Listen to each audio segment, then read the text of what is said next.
Hey everybody, it's Tim with Four States Noise. I'm also joined by a couple of my cats. They'll probably be in and out of the picture here in a minute. Today we were going to do a history walk. It's going to take everybody on just kind of a short hike and then do a real cool history story. Unfortunately, the heavens opened up and it has absolutely been pouring down rain ever since. We're going to do the best we can. I'm going to give everyone kind of a history short, one of those weird history videos. And at the end of the video, I really want to give a couple of channel shout outs to some people that I think are more than deserving. So hang tight and I hope you enjoy it. So today we were going to go for a walk in Joplin, Missouri, and I was going to take everyone through Cunningham Park and Mercy Park, walk around and tell you an interesting, weird history story. I will say that our walk is going to be a little shortened because as soon as I started walking, it started raining. And within 10 minutes, it was a downpour, and it has been ever since. Today's weird history story has always intrigued me, and for more than one reason. Most of us live our life, we pass away, and sadly within 50 years or so, no one really remembers us. Now, I'm not saying that to get anyone down or sad. In fact, it kind of proves why it's so important to live life to the fullest and to be positive and keep that type of mindset every day. Because ultimately, we don't get to decide what happens after we're gone.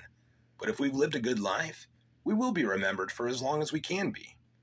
However, there are people that somehow end up being more well known after they've passed away than actually for what they did while they were alive. And today's weird history is definitely along those lines. Elmer McCurdy was born on New Year's Day in 1880. And he didn't really live a very good life while he was alive. He was an outlaw. He was a bank and a train robber. At the age of 31, in October of 1911, McCurdy would get into a shootout with police after robbing a Katy train in Oklahoma, and he didn't make it out alive. McCurdy would be taken to an undertaker who would embalm his body with an arsenic-based preservative. He would then store his body in the back of the funeral home. He refused to release or bury him until he had been paid for his services. The deceased outlaw would go unclaimed, and the undertaker would eventually decide to display his body in an effort to make money. For a nickel, visitors could view McCurdy's body. He was given many different names: the bandit who wouldn't give up, the mystery man of many aliases, the Oklahoma outlaw, or the embalmed bandit. This would go on the next 5 years. In October of 1916, two men claiming to be Elmer's brothers convinced the undertaker to release the body. The men were actually James and Charles Patterson, with James being the owner of the Great Patterson Carnival shows. They would go on to feature McCurdy's corpse as the outlaw who would never be captured alive until 1922. After their show was eventually sold, Elmer's body would be used in the Traveling Museum of Crime until 1928. The rain really started picking up on me at this point, so I had to kind of put a stop to the whole walk and head back home, but our story still goes on. He was even used to promote a movie in 1933, and by this point his body had become largely mummified and had even shrunk in size. His body would continue to change owners over the years, eventually making its way to a storage room in 1949. In 1964, he was lent to a filmmaker and used in the 1967 film She-Freak. In 1968, he was sold again, and by this point resembled more of a wax figure than anything else. He would continue to make various stops and different exhibits, but by 1976, McCurdy's corpse, thinking it was just a wax figure, was left hanging in a funhouse exhibit in Long Beach, California. It wouldn't be until late in 1976, during the filming of The $6 Million Man, that Elmer's true identity would be discovered again. Realizing he was an actual person and not a wax figure, he would finally be put to rest in April of 1977. Elmer McCurdy would be buried in Guthrie, Oklahoma, next to outlaw Bill Doolin, 66 years after he had passed away.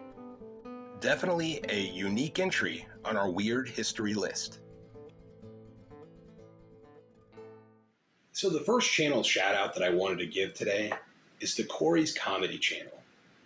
I don't know this guy personally, but he holds a kind of special place in my heart because when I started this YouTube thing, he was one of the first people that reached out, supported my channel, and I think he deserves as much support as he can get. He's all about kind of goofy, funny comedy, dad jokes, stuff like that. I think he has a big background in as a magician, actually, too. But he's super positive, and that's kind of what the world needs more of now than ever. So if you get a chance, please go over, support his channel, comment on his videos, and show him some love. So, Corey's Comedy Channel, give him a shout.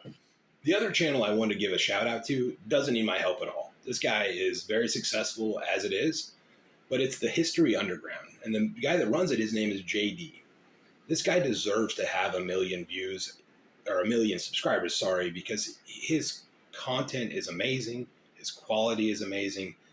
The guy knows his stuff, and he deserves as much attention as possible because he tells history the way it's supposed to be, and he really specializes in World War I, World War II, and Civil War history. If you're into that stuff, check out his channel, and please go subscribe.